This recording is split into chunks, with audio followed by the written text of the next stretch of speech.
بسم الله الرحمن الرحيم إنا أنزلناه في ليلة القدر وما أدراك ما ليلة القدر ليلة القدر خير من 1000 شهر تنزل الملائكة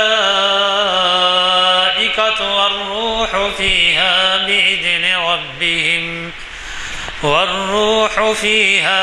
بإذن ربهم من كل أمر سلام هي حتى مطلع الفجر صدق اللہ العظیم۔ السلام علیکم حضرات، جیسے کہ آپ واقف ہیں، ہم آج شریعت انفارمیشن سروس کے 662ویں لیکچر کے لیے یہاں جمع ہیں، اور آج یہ محفل جس کا آغاز ہماری مسجد کے پیشمام شاہد حسین صاحب، حافظ شاہد حسین صاحب کے قراءت کلام پاک سے ہوا، یہ منعقد ہو رہی ہے 21 فروری 2017 مطابق 23 جمادی الاول 1438 ہجری، اور اس کو خطیب صاحب نے بہت ہی اہم عنوان دیا ہے مفتی صاحب نے، وہ ہے امت میں عقائد و اعمال کا بگاڑ اور علماء کی ذمہ داری۔ کل ہی ایک صاحب واشنگٹن سے تشریف لائے تھے، باغیان میں سنا رہے تھے کہ بعض حلقوں میں علماء کے جو تعلیمات ہیں اس کے اختلافات کی وجہ سے وہاں ایک بول چال پڑ گئی ہے، کچھ لوگوں کے ایسے خیالات ہیں کہ اگر قرآن اور آپ کے درمیان علماء کو ہٹا دیا جائے تو بہت زیادہ یعنی اسلام کو تقویت ہوگی۔ خیر، یہ ضروری نہیں ہے کہ آپ ہم اس کو مانیں، لیکن یہ ہے کہ ایسے حالات ہو گئے ہیں کہ پرانے زمانے میں سنتے ہیں کہ جب علماء میں اختلاف ہوتا تھا تو میری رائے یہ ہے، میری رائے یہ ہے۔ چنانچہ ائمہ جو آپ جن کو 4 ائمہ مانتے ہیں، ان میں اگر اختلاف ہوا تو کبھی ایک دوسرے سے لڑتے جھگڑتے، یا کبھی ایسے موقعوں کے اوپر ان کے خیالات سے اتفاق نہیں کرتے جو بات کو آئے علماء یعنی ائمہ، لیکن وہ یہ کہتے کہ بھئی میرے خیال میں یہ صحیح ہے، میرے خیال میں یہ صحیح ہے۔ اب وہ بات نہیں رہی، علماء ایک دوسرے سے دست بگریوا ہیں، اور ایسی حالت ہے کہ ایک دوسرے سے اختلافات میں وہ کہیں کے کہیں نکل جاتے ہیں۔ میرا اس پس منظر کو بیان کرنے کا منشا یہ ہے کہ امت میں عقائد و اعمال کا بگاڑ، یہ عنوان ہے، اور اس پہ ہمارے علماء کہاں تک پورے اتر رہے ہیں اور اس کے لیے کیا اقدام کر رہے ہیں وہ آپ کو مفتی صاحب ہی سمجھائیں گے۔ میں صرف اتنا کہوں گا کہ بہت ہی اہم عنوان ہے، اور اخیری طور پر ہمارے لیے بہت ہی سبق آموز رہے گا۔ میں آپ کا زیادہ وقت لیے بغیر صرف اتنا عرض کروں گا کہ ضیاء الدین نیّر صاحب جو اس وقت دلی گئے ہوئے ہیں، شاید آئے ہیں اور واپس، اور وہ ڈاکٹر حمید اللہ صاحب کے بارے میں جہاں وہاں پر بہت بڑا سیمینار ہو رہا ہے، اس میں ان کو شرکت کے لیے ہمارے لیے اعزاز ہے کہ 2 ہمارے مقررین وہاں گئے ہوئے ہیں، ایک تو ہے ڈاکٹر اسلام الدین مجاہد اور دوسرے ہیں ضیاء الدین نیّر صاحب۔ خیر، میرا بولنے کا مطلب یہ ہے کہ وہ تازہ دلی کی محفل سے لوٹیں گے، اور آپ میں سے کئی تو جانتے ہیں حمید اللہ صاحب مرحوم کا کیا مقام ہے،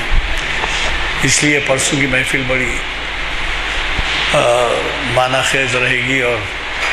پر از معلومات رہے گی، ضرور شرکت فرمائیں۔ اور کل نہیں پرسوں جو ان کا خطاب ہے ضیاء الدین نیر صاحب کا،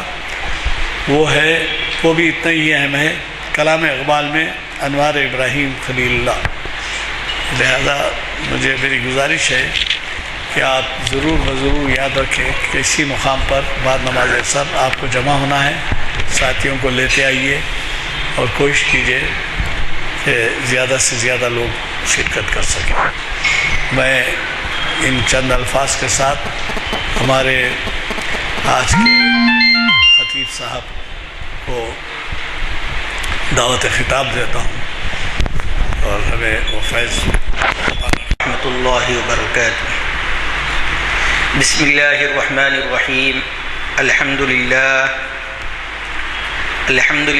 نحمده ونستعینه ونستغفره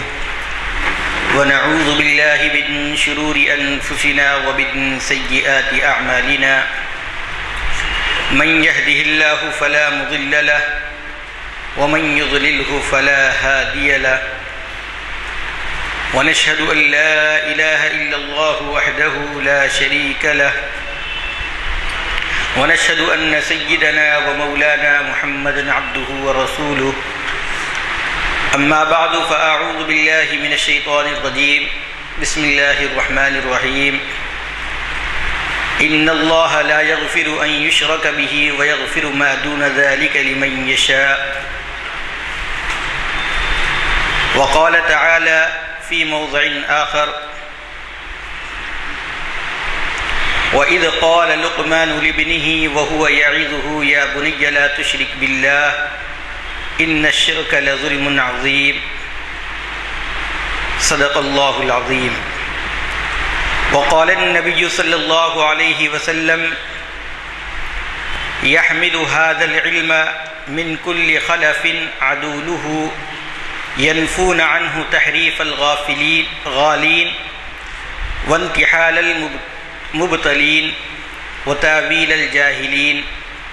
رواه البيهقي أو كما قال عليه الصلاة والسلام۔ رسول مجتبیٰ کہیے، محمد مصطفیٰ کہیے، رسول مجتبیٰ کہیے، محمد مصطفیٰ کہیے، خدا کے بعد بس وہ ہیں، پھر اس کے بعد کیا کہیے، شریعت کا ہے یہ اسرار کہ ختم الانبیاء کہیے، محبت کا تقاضا ہے کہ محبوب خدا کہیے، جبین و رخ محمد کے تجلی ہی تجلی ہے، کسے شمس الضحیٰ کہیے، کسے بدر الدجا کہیے، جب ان کا ذکر ہو دنیا سراپا گوش بن جائے، جب ان کا نام آئے مرحبا صلی علی کہیے، غبار راہ طیبہ سرمہ چشم بصیرت ہے، یہی وہ خاک ہے جس خاک کو خاک شفا کہیے، صداقت پر بنا رکھی گئی ہے دین فطرت کی،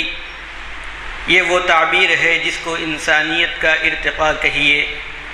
محمد کی نبوت دائرہ ہے ختم رسل کا، اسی کو ابتدا کہیے، اسی کو انتہا کہیے، مدینہ یاد آتا ہے تو پھر آنسو نہیں رکتے، میری آنکھوں کو ماہر چشمے آب بقا کہیے۔ محترم گرامی قدر حاضرین کرام، آج جو عنوان دیا گیا وہ ہے امت میں عقائد و اعمال کا بگاڑ اور علماء کی ذمہ داریاں۔ اس کی وجہ یہ ہے کہ آج معاشرے کے اندر دین ہی کے نام سے بہت سارے ایسے اعمال معاشرے میں رائج ہیں جن کا شریعت سے دور کا تعلق بھی نہیں ہے، اور ہم ان اعمال کو دین اور شریعت سمجھ کر انجام دے رہے ہیں، اور دوسری طرف ہمارے گھرانوں کے اندر یہ حال ہے کہ ہم بعض باتیں ایسی ہم سے انجام ہونے لگتی ہیں، سرزد ہونے لگتی ہیں، جو ہمارے عقیدے کے بگاڑ کا سبب بنتی ہے۔ جہاں تک ہم شریعت کو دیکھتے ہیں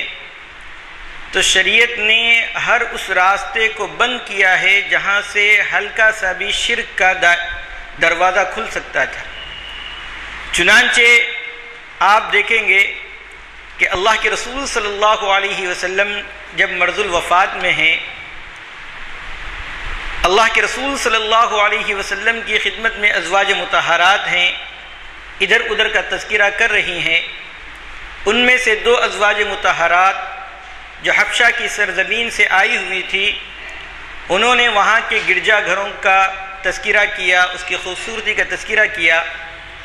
تو اللہ کے رسول صلی اللہ علیہ وسلم اپنے سر مبارک کو اٹھایا اور کہا کہ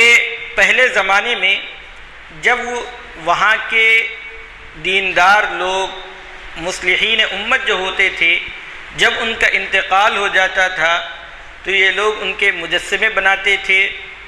اور پھر آہستہ آہستہ وہ لوگ ان کی عبادت کرنے لگے۔ اللہ کے رسول صلی اللہ علیہ وسلم نے فرمایا کہ یہ لوگ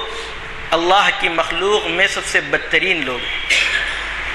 اللہ کے رسول صلی اللہ علیہ وسلم نے ایک طرف اپنی تعلیمات کے ذریعے سے توحید کا پرچار اس درجے کیا کہ ہمارے لیے اللہ کے رسول صلی اللہ علیہ وسلم نے یہ فرمایا ہے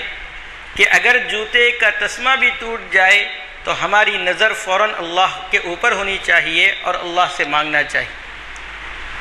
اور اللہ کے رسول صلی اللہ علیہ وسلم کی حیات طیبہ کو آپ دیکھیں گے تو آپ صلی اللہ علیہ وسلم جب نبی بنائے گئے اور آپ صلی اللہ علیہ وسلم نے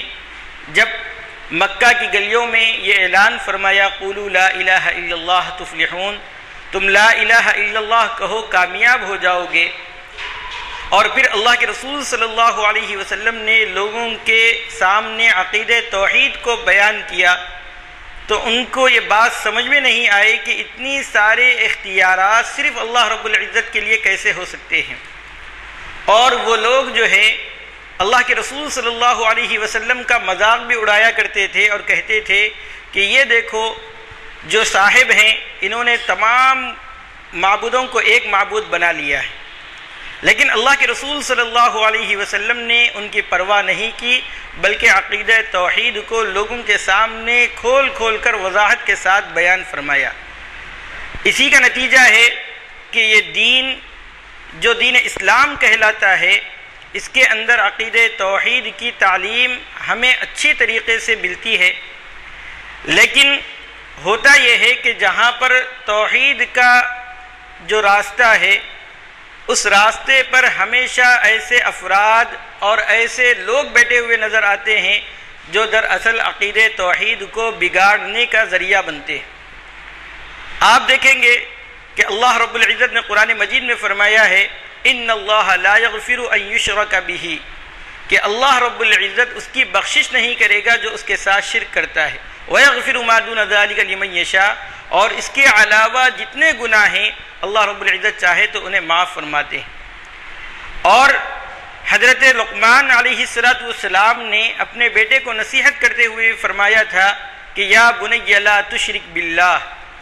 کہ اے میرے بیٹے اللہ کے ساتھ شرک مت کرنا، ان الشرک لظلم عظیم، اس لیے کہ شرک جو ہے بہت بڑا ظلم ہے۔ اللہ کے رسول صلی اللہ علیہ وسلم نے بھی امت کو یہی تعلیم دی ہے اور بتلایا ہے کہ شرک بہت بڑا گناہ ہے اور اس کی بخشش نہیں ہوگی۔ اور اللہ کے رسول صلی اللہ علیہ وسلم نے جب کفار مکہ نے آپ صلی اللہ علیہ وسلم سے کہا کہ صف لنا ربک، کہ آپ ہمارے لیے اپنے پروردگار کی تعریف کیجئے، تو اللہ رب العزت نے یہ قرآن مجید کی یہ آیت نازل فرمائی الہکم الہ واحد، کہ تمہارا جو معبود ہے وہ ایک ہی معبود ہے۔ اللہ رب العزت نے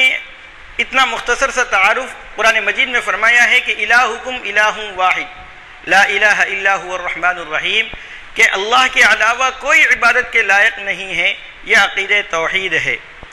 لیکن آج ہم دیکھتے ہیں کہ عقیدہ توحید پر جو لوگ ضرب لگاتے ہیں وہ ایسے راستوں سے آتے ہیں جس میں اولیاء اللہ کے مزارات ہوتے ہیں، کہ اولیاء اللہ جنہوں نے اپنی زندگی توحید خالص پر گزاری ہے اور لوگوں کو اللہ کی طرف بلایا ہے، لیکن حال یہ ہے کہ آج انہی کے نام سے ہم لوگ جھنڈے گاڑتے ہیں، اور انہی کے نام سے، انہی اولیاء اکرام کے نام سے ہم منتیں مانگتے ہیں، یہاں تک کہ ہمارا یہ حال معاشرے کا ہو گیا ہے کہ ابھی اگزام آنے والے ہیں تو ہمارے بہت سارے ایسے طلباء جو علم دین سے ناواقف ہیں، وہ لوگ اپنے ہال ٹکٹ کے زیراکس لے جا کر وہاں پر مزارات کے اوپر اس کو ٹانگ کر آ جاتے ہیں۔ یہ کس وجہ سے ہوتا ہے کہ ہم لوگ اولیاء اللہ کی محبت میں غلو کرنے لگے ہیں، اور یہی چیزیں جو ہے آگے چل کر ہمارے عقیدے کا بگاڑ کا سبب بن رہی ہے۔ ایک طرف تو ہمارے عقیدے پر اس طریقے سے ضرب لگ رہی ہے، دوسرے یہ ہے کہ جو عاملین حضرات ہیں، عملیات کا جو دھندا کرتے ہیں، پیشہ ور جو عامل ہیں، جن کو قرآن و حدیث سے کوئی واسطہ نہیں ہے، بلکہ وہ لوگ جو ہے صرف کمائی کا ذریعہ اس کو بنائے ہوئے ہیں، وہ لوگ اگر سفلی عملیات کرتے ہیں، سفلی عملیات سے مراد غیر اللہ سے استمداد، غیر اللہ سے مدد طلب کرنا، اگر یہ ہے تو یہ کھلم کھلا شرک ہے۔ اللہ کے رسول صلی اللہ علیہ وسلم کے سامنے ایک مرتبہ ایک قبیلے کے لوگ آئے اور ان لوگوں نے کہا کہ اے اللہ کے رسول، آپ نے منتر پڑھنے سے منع کیا ہے، حالانکہ ہم لوگ جو ہے بچھو کے کاٹنے پر فلاں منتر پڑھتے تھے۔ پھر اللہ کے رسول صلی اللہ علیہ وسلم کے سامنے اس منتر کو پڑھ کر سنایا تو اللہ کے رسول صلی اللہ علیہ وسلم نے فرمایا لا بأس بہ، اس میں کوئی حرج نہیں ہے، تم اپنے بھائیوں کی مدد کیا کرو۔ اسی طریقے سے ایک مرتبہ اللہ کے رسول صلی اللہ علیہ وسلم نے فرمایا کہ اس منتر کو جس میں شرک نہیں ہے پڑھ کر دم کرنے سے کوئی حرج نہیں ہے، لیکن جو عاملین غیر اللہ سے مدد طلب کرتے ہیں، اور عاملین غیر اللہ سے مدد طلب کرنے کا مطلب یہ ہے کہ آپ ان کی زندگی کو دیکھیں، کبھی نماز کی طرف نہیں آتے ہیں، کبھی ان سے نیک اعمال کا صدور نہیں ہوتا ہے، ان کی حالت خود بتاتی ہے کہ یہ لوگ جو ہے دین سے بہت دور ہیں، لیکن اس کے باوجود ہماری خواتین کا ایک بہت بڑا جم غفیر ان عاملین کے در پر جاتا ہے، اور پھر ان کے جو مطالبات رہتے ہیں ان مطالبات کو پورا کرنا وہ اپنے لیے ضروری سمجھتے ہیں، اور ان میں چاہے ایسی باتیں بھی اگر وہ پیش کرتے ہیں جس سے توحید خالص پر ضرب لگتی ہے تو ہماری خواتین اس کی بھی پرواہ نہیں کرتی ہے۔ تو یہ میرے بھائیوں، یہ جو ہے ہمارے توحید کے عقیدے پر اس سے ضرب لگتی ہے۔ اسی طریقے سے ابھی چونکہ سوشل میڈیا کا زمانہ ہے، آپ نے دیکھا ہوگا کہ غیر مسلموں کے تہواروں کے موقع پر ہماری بہت سی خواتین کہیں گنیش کے منڈپ پر چلے جاتی ہیں، وہاں پر ماتھا ٹیک کر آتی ہیں، پجاریوں کے یہاں چلے جاتی ہیں، اور پھر ان سے جو ہے کچھ پڑھوانے کے لیے کہتی ہیں۔ اور آج بھی بہت ساری مسلم خواتین برقع پوش ہو کر ایسے مندروں کا چکر لگاتی ہیں اور وہاں کے پنڈتوں سے اپنے بچوں پر منتر پڑھتی ہیں۔ میرے بھائیوں، یہ شرک نہیں تو اور کیا ہے؟ بہت سی مرتبہ ہم لوگوں کو اس سے آگاہ کیا گیا۔ ہم دیکھتے ہیں یوٹیوب پہ بھی بہت سی ساری ایسی ویڈیوز موجود ہیں جس میں ہماری مسلم خواتین جو ہے غیروں کے در پر نظر آ رہی ہے۔ یہ عقائد کا بگاڑ ہے۔ اس کے علاوہ اگر ہم معاشرتی اعتبار سے دیکھیں تو معاشرتی اعتبار سے ہمارے اندر اعمال کا بہت زیادہ بگاڑ ہو گیا ہے۔ اللہ کے رسول صلی اللہ علیہ وسلم تو فرما رہے ہیں بعثت لأتم مکارم الاخلاق، میں اچھے اخلاق کو پورا کرنے کے لیے مجھے بھیجا گیا ہے، اور اللہ کے رسول صلی اللہ علیہ وسلم کی تعلیمات اور آپ کے اخلاق حسنہ ہی تو تھے کہ لوگوں کا جم غفیر آپ صلی اللہ علیہ وسلم کے پاس جمع رہتا تھا۔ اللہ کے رسول صلی اللہ علیہ وسلم کے بارے میں یہ بات ملتی ہے کہ ہر صحابی رسول اللہ کے رسول صلی اللہ علیہ وسلم کے بارے میں یہی خیال کرتے تھے کہ اللہ کے رسول صلی اللہ علیہ وسلم مجھے زیادہ چاہتے ہیں۔ اللہ کے رسول صلی اللہ علیہ وسلم ہر صحابی سے بلکہ دشمنان اسلام سے بھی آپ خندہ پیشانی سے ملاقات کرتے تھے، اور اللہ کے رسول صلی اللہ علیہ وسلم نے فرمایا خندہ پیشانی سے اپنے بھائی سے ملاقات کرنا یہ تمہارے لیے صدقہ ہے۔ آج اس عادت سے ہم محروم ہیں۔ ہم جس سے بھی ملتے ہیں بے التفاتی کے ساتھ، بے توجہی کے ساتھ، اور ایسے انداز سے ملتے ہیں کہ ملنے والا پھر دوبارہ ہم سے ملنے کی کوئی تمنا نہ کرے۔ اس انداز سے ہماری ملاقات ہوتی ہے۔ پھر ہمارے اعمال کے اندر یہ ہے کہ ہر برائی ہمارے اندر موجود ہے اور ہر بھلائی سے ہم کو سو دور ہیں۔ تجارت کا معاملہ لے لیجئے، مسلمان جو تاجر ہیں وہ جو ہے اعلیٰ کوالٹی کے سامان رکھنے کے بجائے گھٹیا کوالٹی کے سامان ان کی دکانوں پر موجود ہیں۔ دھوکہ دہی، فریب، جھوٹ اور دروغ گوئی، وعدہ خلافی یہ مسلمان تجار کا پیشہ بن چکا ہے۔ اس کی وجہ سے مسلمانوں کے جو معاشرہ ہے اس پر منفی اثر ہو رہا ہے۔ اللہ کے رسول صلی اللہ علیہ وسلم نے فرمایا تھا کہ سچا دیانتدار تاجر کل قیامت کے دن انبیاء علیہم السلام کی صف میں ہوگا۔ یعنی اللہ کے رسول صلی اللہ علیہ وسلم نے تاجرین کے لیے یہ معجزہ سنایا تھا، لیکن ہمارا حال یہ ہے کہ ہم خیانت داری اور اسی طریقے سے ہم جھوٹ، فریب اور ایسی چیزوں میں بہت آگے نکل گئے ہیں، اور پھر جب ٹوکا جاتا ہے تو یہ کہتے ہیں کہ لوگ یہ کہتے ہیں کہ شریعت کو اور دین کو آپ مسجدوں تک ہی رکھیے، یہ بازاروں کے اندر مت لائیے۔ یہ بات تو ایسی ہی ہو گئی جیسے حضرت شعیب علیہ السلام سے ان کی قوم نے کہا تھا، قالوا یا شعیب اصلاتک تأمرک ان نترک ما یعبد آباؤنا او ان نفعل فی اموالنا ما نشاء، کہ ان لوگوں نے کہا تھا کہ کیا شعیب علیہ السلام سے کہ تمہاری عبادت، تمہاری نماز کیا تمہیں یہ حکم دیتی ہے کہ اصلاتک تأمرک ان نترک ما یعبد آباؤنا، کہ ان چیزوں کی جس کی ہمارے آباء و اجداد عبادت کرتے ہیں ان کو چھوڑ دیں، یا ہم اپنے مال میں من چاہی تصرف نہ کریں۔ اور پھر اللہ رب العزت نے ان کے بارے میں یہ بھی فرمایا ہے کہ جب وہ کسی سے کیل کر کے لیتے تھے، وزن کر کے لیتے تھے تو پورا پورا لیتے تھے، اور جب دینے کی باری آتی تھی تو اس میں نقصان کر دیتے تھے، گھٹا دیتے تھے۔ آج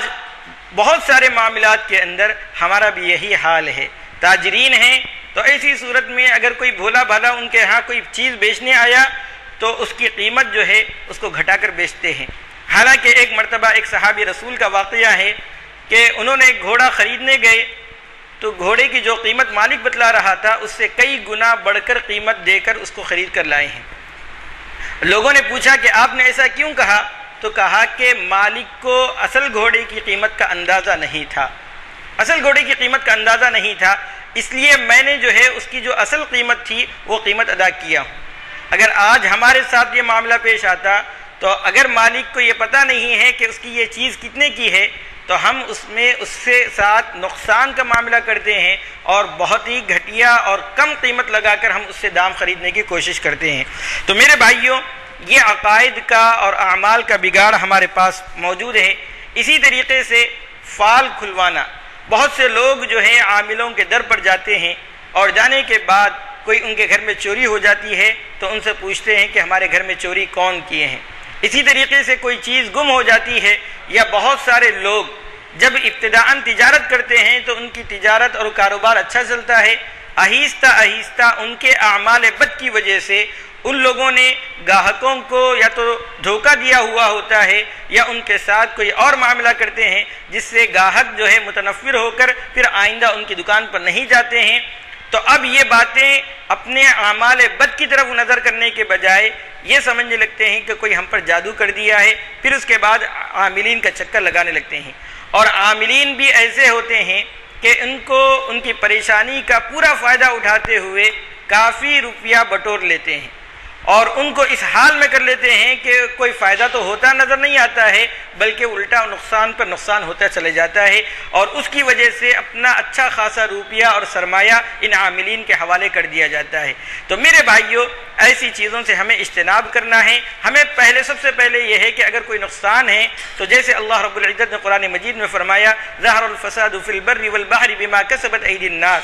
کہ زمین پر اور سمندر کے اندر جو فساد ہوتا ہے وہ لوگوں کے اعمال کی وجہ سے ہوتا ہے۔ تو اگر کوئی نقصان ہو رہا ہے تو سب سے پہلے ہم اپنے اعمال کی طرف نظر کریں، اگر اعمال کے اندر کمی اور کوتاہی ہے تو اس کی اصلاح کرنے کی کوشش کریں۔ اسی طریقے سے آج کل مزارات پر اور خود انسان اپنے جسم پر بہت سارے ایسے کڑھے، دھاگے اور جسم پر مالے وغیرہ پہنتے ہیں۔ بہت سے لوگ کو ہم نے دیکھا ہے کہ ان کے پیروں پر کوئی دھاگا بندھا ہوا ہوتا ہے۔ یہ دھاگا کس چیز کی علامت ہے، کیا ہے، پتہ نہیں۔ حضرت عبداللہ ابن مسعود رضی اللہ تعالیٰ عنہ سے مروی ہے کہ ان کی جو اہلیہ ہیں، ان کی اہلیہ کے گلے میں ایک تاگا رکھا ہوا تھا۔ تو حضرت عبداللہ ابن مسعود رضی اللہ تعالیٰ عنہ نے ان سے پوچھا کہ یہ دھاگا کیسا ہے؟ تو ان کے اہلیہ نے کہا کہ میں فلاں یہودی کے گھر آیا جایا کرتی تھی اور میرے آنکھ میں چبھتا تھا، میری آنکھ دکھتی تھی، تو اس یہودی نے اس تاگے پر کچھ منتر پڑا تھا جس کی وجہ سے وہ چبھنا بند ہو گیا ہے، آنکھ دکھنا بند ہو گئی ہے۔ تو حضرت عبداللہ ابن مسعود رضی اللہ تعالیٰ عنہ نے ان کے جو گلے میں تاگا تھا اس کو توڑ دیا اور اس کے بعد کہا کہ اللہ رب العزت نے اس سے منع فرمایا ہے، اور اس کی توجیہ بیان فرمائی کہ ایک شیطان تھا جو تمہارے لیے کچوکے لگاتا تھا، جب اس یہودی نے اس پر منتر پڑھا تو ایسی صورت میں وہ چیزیں اس نے جو ہے کچوکے لگانا بند کر دیا ہے، اب تمہارے لیے یہ کافی ہے۔ اس کے بعد پھر اللہ کے رسول حضرت عبداللہ ابن مسعود رضی اللہ تعالیٰ عنہ نے اللہ کے رسول صلی اللہ علیہ وسلم نے جو دعائیں سکھلائی ہیں، خاص طور پر نظر لگنے کی جو دعا ہے، وَإِن يَكَادُ الَّذِينَ كَفَرُوا لَيُزْلِقُونَكَ بِأَبْصَارِهِمْ لَمَّا سَمِعُوا الذِّكْرَ وَيَقُولُونَ إِنَّهُ لَمَجْنُونٌ وَمَا هُوَ إِلَّا ذِكْرٌ لِّلْعَالَمِينَ۔ اسی طریقے سے معوذتین ہیں کہ اللہ کے رسول صلی اللہ علیہ وسلم پر جب جادو کر دیا گیا تو اللہ کے رسول صلی اللہ علیہ وسلم انہی معوذتین کے ذریعے سے اس کی گرہیں کو کھولتے تھے، اور پھر اللہ کے رسول صلی اللہ علیہ وسلم نے صحابہ کرام کو معوذتین کی تعلیم بھی دی ہے۔ تو یہ میرے بھائیوں، ہم لوگوں کو جو اصل چیز ہے قرآن اور حدیث میں یہ آتا ہے کہ اللہ کے رسول صلی اللہ علیہ وسلم نے سورہ فاتحہ کے متعلق یہ فرمایا کہ سورہ فاتحہ جو ہے ہر چیز کے لیے دوا ہے، ہر چیز کی اس میں شفا ہے۔ تو ایسی صورت میں ہم کو یہ چیزیں اختیار کرنی ہیں، نہ کہ ایسے جھوٹے عاملین کے پاس جا کر اپنے اعمال کو بھی، اپنے عقائد کو بھی، اور اسی طریقے سے اپنے پیسے کو بھی برباد کرنا نہیں ہے۔ اسی طریقے سے میرے بھائیوں، ہمارے معاشرے کے اندر ایک وبا یہ بھی ہے کہ جب بھی ہم کوئی کام کرنے نکلتے ہیں تو سامنے سے اگر کوئی بلی راستہ کاٹتی ہے تو ہم یہ سمجھتے ہیں کہ اب یہ جو سفر ہے یہ ہمارا منحوس ہے۔ اسی طریقے سے ہم لوگ جو ہیں بہت سی مرتبہ بہت سے جانوروں کے متعلق بد عقیدہ رکھتے ہیں، جیسے الو کے متعلق یہ ہے کہ وہ منحوس پرندہ ہے۔ اسی طریقے سے بعض مرتبہ ہم کسی مہینے کے اندر خاص طور پر کوئی عمل نہیں کرتے ہیں، جیسے محرم کے مہینے میں شادی بیاہ نہیں کرنا، اور محرم سفر کے مہینے کی ابتدائی 13 تاریخ کو منحوس سمجھنا۔ اللہ کے رسول صلی اللہ علیہ وسلم نے یہ تمام چیزوں سے منع فرمایا ہے۔ اور اسی طریقے سے ایک کی بیماری دوسرے کو لگنا، اللہ کے رسول صلی اللہ علیہ وسلم نے فرمایا کہ اس کی بھی کوئی حقیقت نہیں ہے، لا عدوى ولا طیرۃ ولا حامہ،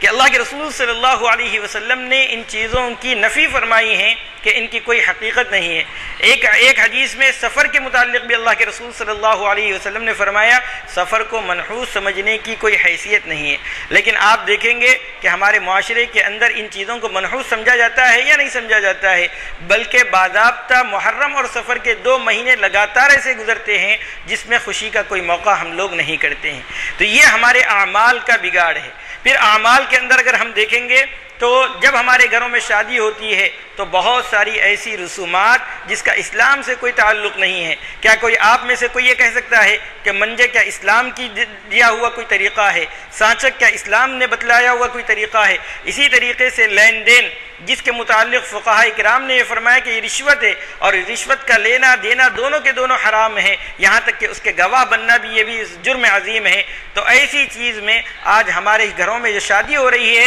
اور اس پر اسراف جو ہو رہا ہے وہ دوسروں کے مال پر اسراف کیا جا رہا ہے، اور اس میں بھی بہت ساری ایسی باتیں ہیں جو خلاف شرع ہوتی ہے، اور عنوان دیا جاتا ہے نکاح جیسی عظیم عبادت کا۔ تو یہ میرے بھائیوں، جب ہمارے اندر یہ اعمال کا بگاڑ ہوگا، جب شادی ہو جائے گی تو میاں شوہر کو بیوی کے حقوق نہیں معلوم ہے اور بیوی کو شوہر کے حقوق نہیں معلوم ہے، اور جب حقوق کی ادائیگی کا پتہ ہی نہیں ہے اور اس کے نتیجے میں جو دیکھا دیکھی غیروں کے یہاں جو چلتا ہے، اسی طریقے سے ہم لوگ اپنے گھروں کے اندر اس کو تھوپ رہے ہیں اور اس کے نتیجے میں بہت سارے بگاڑ کا سبب بن رہا ہے۔ اور پھر اس کے بعد جب شوہر اور بیوی کے درمیان نا اتفاقی ہوتی ہے تو طلاق جیسا منحوس عمل جس کے متعلق اللہ کے رسول صلی اللہ علیہ وسلم نے فرمایا ابغض الحلال عند اللہ عز وجل الطلاق، یعنی اللہ رب العزت کے نزدیک سب سے ناپسندیدہ چیز جو ہے وہ طلاق ہے، اور اس کو بھی ایک مجلس کے اندر، جبکہ حضرت عمر رضی اللہ تعالیٰ عنہ کے زمانے میں کوئی ایک مجلس کے اندر 3 طلاق دیتا تھا تو امیر المومنین اس کی پٹائی کرتے تھے، اس کو مارتے تھے، صحابہ اکرام بہت غصہ ہوتے تھے۔ ایسے منحوس عمل کو بھی لوگ فوراً کرنے لگتے ہیں، اور پھر جب ہاتھ سے نکل جاتا ہے معاملہ تو اس کے بعد پھر علماء کرام کے درمیان جاتے ہیں، اور جانے کے بعد جو حرام کردہ چیز ہے اس کو حلال کرنے کی بات کہی جاتی ہے۔ جب کوئی راستہ نہیں ہوتا ہے تو پھر دوسرے مذاہب کے لوگوں کے پاس جا کر یا دوسرے مسلکوں کے لوگوں کے پاس جا کر اپنے ایمان کو بھی بگاڑتے ہیں اور اپنے ایک غلط عمل کو صحیح ٹھہرانے کی ناپاک کوشش کی جاتی ہے۔ تو یہ میرے بھائیوں یہ امت کا فساد ہے عقیدے کے اعتبار سے اور اعمال کے اعتبار سے، اور ان فساد کا جو بنیادی سبب ہے وہ ہے جہالت، ناخواندگی۔ آپ دیکھیں گے کہ زمانے جاہلیت میں وہاں پر اللہ کے رسول صلی اللہ علیہ وسلم سے بعثت کا جو پہلے کا زمانہ ہے اس کو زمانے جاہلیت کہا جاتا ہے، حالانکہ اس کو ایام جاہلیت کہتے ہیں، اور اس ایام جاہلیت کے اندر آپ دیکھیں گے کہ ظلم و فساد، لوگوں کا ناحق مال چھیننا، ایک سے زائد بتوں کی عبادت کرنا، ان تمام کے باوجود یہ وہاں پر ایام جاہلیت ہی کہا جاتا ہے۔ یہ نہیں کہا جاتا ہے کہ وہاں پر جو ہے ایسے غلط رسومات اس کے اندر رائج تھے۔ ان تمام کی بنیادی وجہ یہ تھی کہ وہاں پر دین کا اور تعلیم کا کوئی بندوبست نہیں تھا۔ اسی طریقے سے ہمارے ماحول کے اندر ہے کہ ہمارے ماحول میں دنیاوی تعلیم کی اہمیت تو بہت زیادہ ہے، دنیاوی تعلیم کی اہمیت تو بہت زیادہ ہے۔ اگر بچوں کا جب جیسے SSC امتحانات قریب آ رہے ہیں تو جن کے لڑکے SSC پڑھ رہے ہیں ان کے ماں باپ پر کس طریقے سے ان کو یاد دلانے کی اور ان کے فکر کرنے کی ذمہ داری اور اس کا بوجھ ان کے اوپر سوار ہے۔ آپ دیکھیں گے دینی تعلیم حاصل کرنے والے لڑکے اور پھر ان کے ماں باپ کے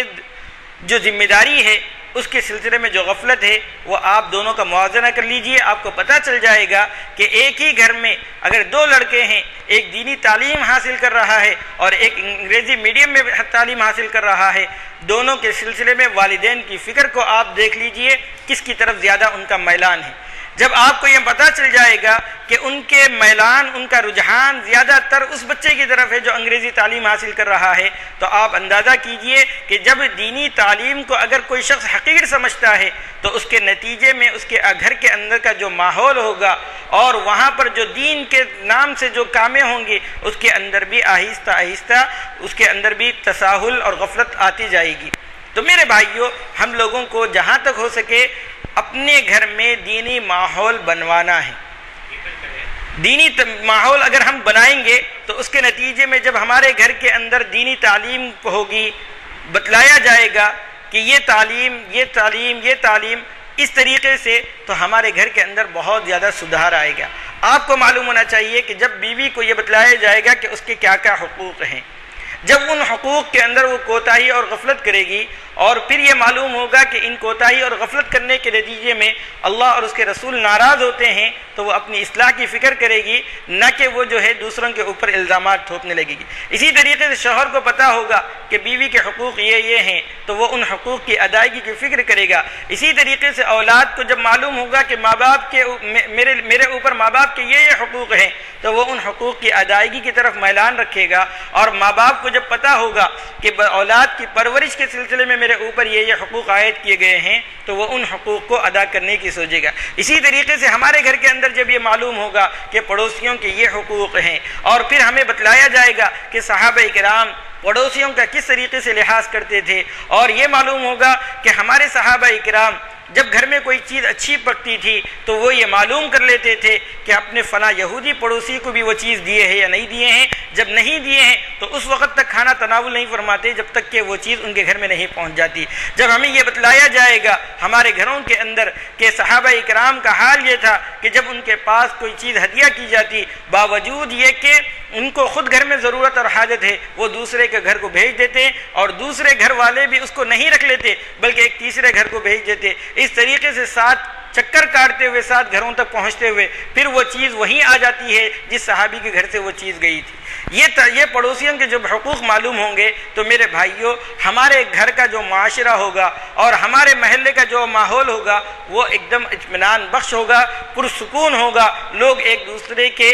حقوق ادا کرنے والے ہوں گے، ایک دوسرے سے محبت کرنے والے ہوں گے۔ ایسا نہیں ہوگا جیسے آج ہمارے گھر کا ماحول ہے کہ بھائی گھر میں رہتا ہے لیکن ایک دوسرے کی صورت نہیں دیکھتے، بہن گھر میں رہتی ہے لیکن وہ ایک دوسرے کا چہرہ نہیں دیکھتے، شوہر اور بیوی گھر میں رہتے ہیں لیکن وہ اس طرف رخ کر کے سو رہے ہیں، یہ اس طرف رخ کر کے سو رہے ہیں، ماں باپ گھر کے اندر ہے لیکن اولاد اسے نالا ہیں، اولاد ماں باپ سے پریشان ہیں۔ اس طریقے کا جو ماحول ہمارے پاس موجود ہے یہ ماحول ختم ہوگا۔ کب ختم ہوگا؟ جب گھر کے اندر دینی تعلیم کا چراغ روشن کیا جائے گا، دینی ماحول کو پیدا کیا جائے گا تو یہ چیزیں ختم ہوگی۔ تو سب سے پہلا جو سبب ہے وہ جہالت ہے، ناخواندگی ہے۔ میں جہالت سے یہ مراد نہیں لے رہا ہوں کہ ہمارے بچے جو ہے ایجوکیٹ ہیں، ہمارے بچے جو ہیں دینی عصری تعلیم پڑھ رہے ہیں۔ میں بتلانا چاہ رہا ہوں کہ عصری تعلیم پڑھائیے، خوب پڑھائیے، لیکن ان کو مسلمان بنائیے۔ آج دیکھیں کہ آج ٹی وی کے اوپر تاریخ فتح کے نام سے جو فتنہ چل رہا ہے،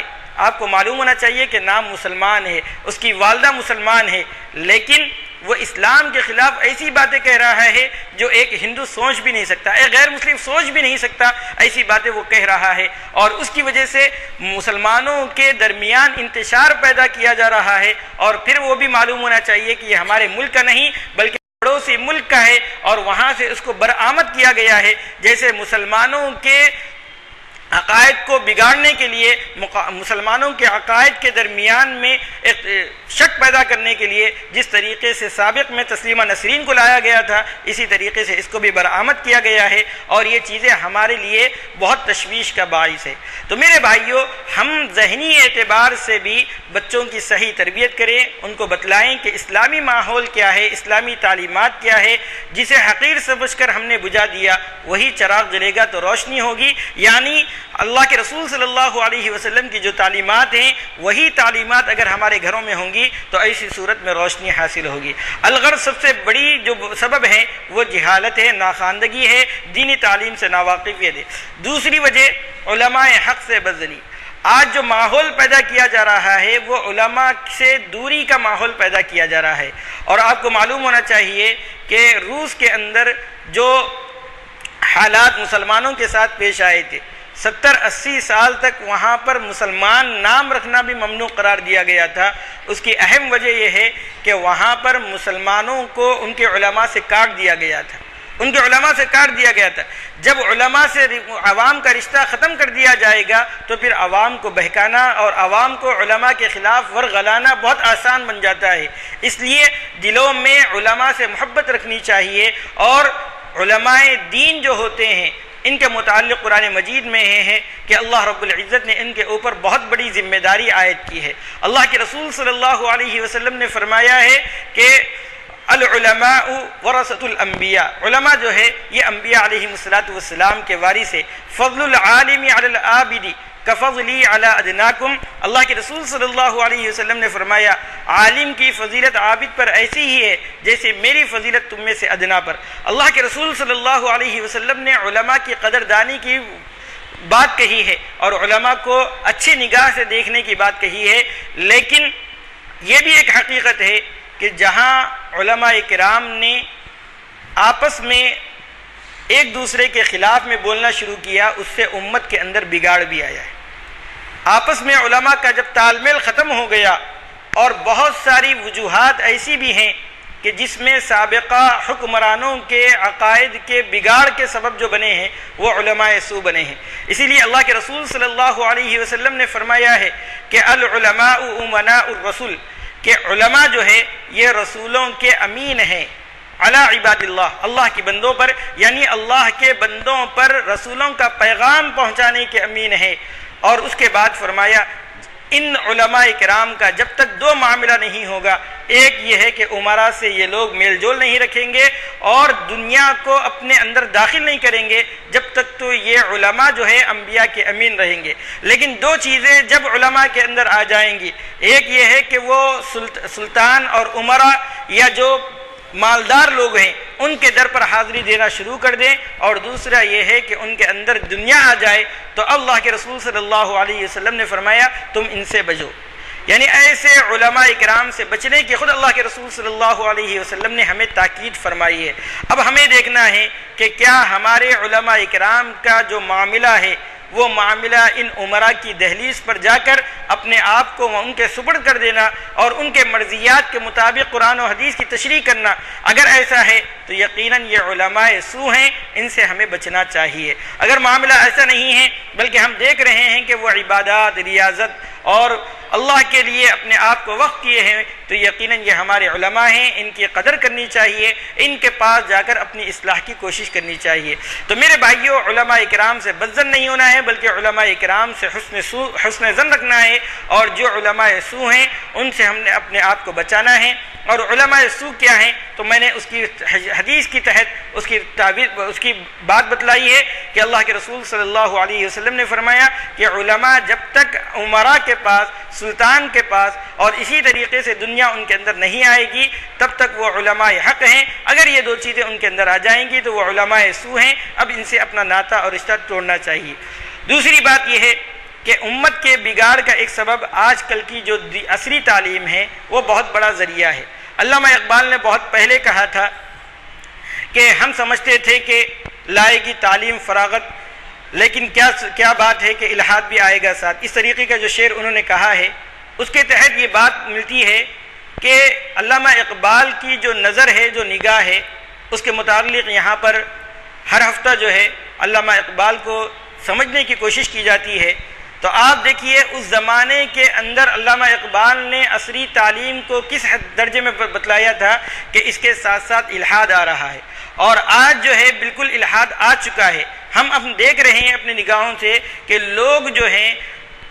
ہماری جو تعلیمات ہے، شریعت جس کو کہا جاتا ہے، اس کو یہ سمجھتے ہیں کہ موجودہ ماحول میں یہ فٹ نہیں ہوتی ہے، اور لوگ جو ہے اس کو ایک فرسودہ خیالات سمجھتے ہیں۔ 1400 سال پہلے آئی ہوئی شریعت آج کے زمانے پر کیسے چلے گی، لوگوں کا یہ کہنا ہے۔ لیکن یاد رکھیے اللہ رب العزت نے قرآن مجید میں فرمایا ہے اِنَّا نَحْنُ نَزَّلْنَا الذِّكْرَ وَإِنَّا لَهُ لَحَافِظُونَ، کہ ہم نے ہی اس ذکر کو اتارا ہے اور ہم ہی اس کے محافظ ہیں۔ یعنی اللہ کے رسول صلی اللہ علیہ وسلم نے ہمیں یہ بتلایا ہے کہ اللہ رب العزت نے ہمیں یہ بتلایا ہے کہ اس دین کو ہم نے نازل کیا ہے اور ہم ہی اس کے محافظ ہیں۔ تو اب سمجھ لیجئے کہ یہ دین جب تک دنیا رہے گی یہ دین محفوظ رہے گا، اور جب یہ دین محفوظ رہے گا تو ہر زمانے میں اس پر عمل کرنا ہمارے لیے آسان رہے گا۔ ایسا نہیں ہے کہ یہ 1400 سال پہلے اس پر عمل کرتے تھے، اس میں سہولت تھی، اور آج اس پر سہولت نہیں ہے، ایسی بات نہیں ہے۔ اور پھر یہ جو دین ہے اگر اسی دین پر چلیں گے تو ہمیں دنیا کی کامیابی بھی حاصل ہوگی اور ہمیں اخروی نجات بھی حاصل ہوگی۔ الغرض میرے بھائیوں، ہمیں بہت اچھی طریقے سے سمجھ لینا چاہیے کہ ہماری علمی اور عملی اور عقائد کے جو بگاڑ ہیں ان کی طرف اگر جب ہم اصلاح نہیں کریں گے تو ایسی صورت میں ہم جو ہے بہت زیادہ گمراہی کے اندر چلے جائیں گے۔ اور خاص طور پر علماء کرام کی ذمہ داری کیا ہے تو اللہ کے رسول صلی اللہ علیہ وسلم نے فرمایا ہے من رآ منکم منکرا فلیغیرہ بیدی، کہ تم میں سے جو کوئی کسی منکر کو دیکھے تو اس کو چاہیے کہ ہاتھ سے روک دے۔ فإن لم يستطع فبلسانہ، اگر وہ ہاتھ سے روکنے کی استطاعت نہیں رکھتا ہے تو زبان سے کہے۔ فإن لم يستطع فبقلبی، اور اگر زبان سے کہنے کی بھی اس کے اندر استطاعت نہیں ہے تو دل سے اس کو برا جانے۔ وذلک اضعف الایمان، اور اللہ کے رسول صلی اللہ علیہ وسلم نے فرمایا کہ یہ ایمان کی کمزوری کی علامت ہوگی۔ تو میرے بھائیوں، علماء امت کو چاہیے کہ آج کے جو موجودہ معاشرہ ہے اور اس کے جو بگاڑ ہیں اس سلسلے میں جہاں تک ہو سکے اپنے قلم کے ذریعے سے ہو سکے یا اپنی زبان کے ذریعے سے ہو سکے تو اس کا پرچار کرنا ہے۔ قلم کے ذریعے سے بھی معاشرے کے اندر سدھار لانی ہے، اور اسی طریقے سے اپنے جہاں تک اپنا رسل و رسوخ ہے اس کا استعمال کرتے ہوئے صحیح طور پر صحیح پیغام لوگوں تک پہنچا دینا ہے۔ اور یہ بات یاد رکھیے کہ ہمارا کام پہنچانا ہے، منوانا نہیں ہے۔ عام طور پر لوگ یہ سمجھتے ہیں کہ ہم جو فریضہ تبلیغ ادا کر رہے ہیں، جس کا قرآن مجید نے ہمیں حکم دیا ہے، کنتم خیر امت اخرجت للناس تأمرون بالمعروف وتنہون عن المنکر، کہ تم لوگوں کی نفع رسانی کے لیے نکالے گئے ہو، تم لوگوں کو بھلی بات کا حکم دو اور بری باتوں سے روکو۔ اس کا مطلب یہ ہے کہ جہاں تک ہو سکے ہم اس کا پیغام لوگوں تک پہنچانا ہے۔ اب اگر ہم نے پیغام پہنچا دیا ہے تو سامنے والے کو اختیار ہے، چاہے تو مانے چاہے تو نہ مانے، فمن شاء فلیؤمن ومن شاء فلیکفر، چاہے تو وہ ایمان لائے اور چاہے تو کفر اختیار کرے۔ اور پھر کافرین کے لیے اللہ رب العزت نے فرمایا ہے انا اعتدنا للظالمین نارا احاط بهم سرادقها، کہ ہم نے ظالمین کے لیے آگ تیار رکھی ہے جس کے قناتیں جو ہیں اس کو گھیر رکھے گی۔ تو الغرض میرے بھائیوں، جہاں تک علماء اکرام کو چاہیے کہ وہ اپنی ذمہ داری کو حسن خوبی کے ساتھ ادا کرے، اور اللہ رب العزت نے اس ذمہ داری کو ادا کرتے ہوئے فرمایا ہے فَقُولَا لَهُ قَوْلًا لَيِّنًا لَعَلَّهُ يَتَذَكَّرُ وَيَخْشَىٰ، یعنی اللہ رب العزت نے حضرت سیدنا موسیٰ اور ہارون علیہ السلام کو جب فرعون کے دربار میں اس کی تبلیغ کے لیے بھیجا جا رہا تھا تو فرمایا فَقُولَا لَهُ قَوْلًا لَيِّنًا، تم دونوں اس سے نرمی کے ساتھ بات کرو۔ نرمی کے ساتھ بات کرنا یہ سامنے والے کو بہت اچھے طریقے سے سمجھانا ہے، اور اللہ رب العزت نے قرآن مجید میں اور ایک جگہ فرمایا ہے ادعو الی سبیل ربک بالحکمت والموعظۃ الحسنہ، کہ تم اپنے پروردگار کی طرف لوگوں کو بلاؤ اچھی نصیحت کے ذریعے سے۔ یعنی ہمارے لہجے کے اندر جو ہے ایک طریقے کی مٹھاس ہونی چاہیے، ایک درد ہونا چاہیے، جو درد ہم سامنے والے کو رکھ سکے۔ یہی پیغام ہے کہ اگر ہم اٹھ کھڑے ہوں اور معاشرے کی اصلاح کے لیے ہم کوشش کر رہے ہیں تو سب سے پہلے یہ ہے کہ معاشرے کے بگاڑ کی وجہ سے ہمارے دل جو ہے دکھی ہوتے ہوں۔ ایسا نہیں کہ زبانی خرچ کریں اور لوگوں کو زبانی طور پر ہم بلانا شروع کریں، بلکہ سب سے پہلے یہ ہے کہ ہمارا دل دکھے اور پھر ہم بارگاہ الہی کے اندر دست بدعا ہوں اور لوگوں کی اصلاح کے لیے رو رو کر اللہ رب العزت کے دربار میں یہ کہیں کہ اللہ آج امت اس طریقے سے بگاڑ کا شکار ہے، مجھ سے کچھ کام لے لیجئے۔ اور پھر یہی باتیں جو ہے لوگوں کے سامنے جب جا کر کہے گا اور بہت اچھے اسلوب سے کہے گا اور بہت اچھے طریقے سے کہے گا تو اللہ رب العزت ہماری زبان میں بھی تاثیر پیدا کر دیتے ہیں۔ اللہ رب العزت سے دعا ہے کہ اللہ رب العزت معاشرے کی جو زبوں حالی ہے اور معاشرے کے اندر جو عقائد کا بگاڑ اور اعمال کا بگاڑ ہے اس کی اصلاح فرمائے۔ آمین۔ وآخر دعوانا الحمدللہ رب العالمین۔